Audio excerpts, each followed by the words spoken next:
23 साल के इतिहास में पहली बार वित्त वर्ष 2023-24 के दौरान इंफोसिस के कर्मचारियों की संख्या 25,994 की गिरावट आई है। इस संख्या में 2001 के बाद ये सबसे बड़ी गिरावट है। वित्त वर्ष 23-24 में कंपनी के कुल कर्मचारियों की संख्या 3,17,240 थी, जो पिछले साल की तुलना में 7.5% कम है। सर, हमने इकोनॉमिकम भी किया था। इस बार इकोनॉमिकम में हमने बताया था कि जैसे एआई आएगा धीरे धीरे और लॉकडाउन के बाद उसका आना और ज़्यादा खतरनाक था।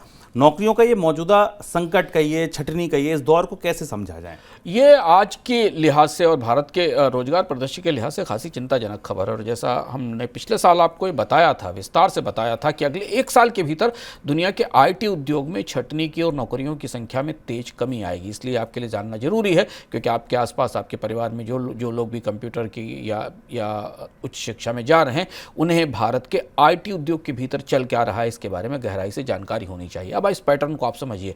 पहली छटनी हुई स्टार्टअप्स में, जो कि बिल्कुल फ्रंट पर खड़े थे, घाटे में थे, जिनको इन्वेस्टर्स फाइनेंस कर रहे थे और जो तमाम तरीके की सेवाएं दे रहे थे। उस छटनी का पिछला पूरा दौर 2023 उन्हीं के नाम रहा और वो खबरें अभी तक आ रही हैं, कई जगह छटनी जारी है।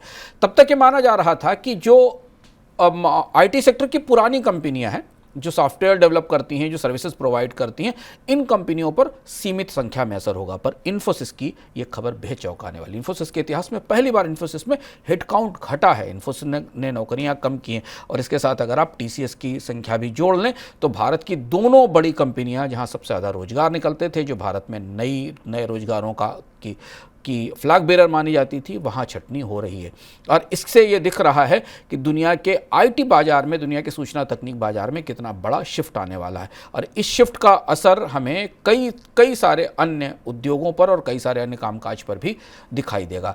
अभी हमें और भी कंपनियों के आंकड़े मिलने की संभावना है आईटी सेक्टर से, और जब इन्फोसिस टीसीएस की स्थिति है तो बाकी कंपनियों में भी इसी तरह से कर्मचारियों की संख्या में कमी होने का खतरा लग रहा है।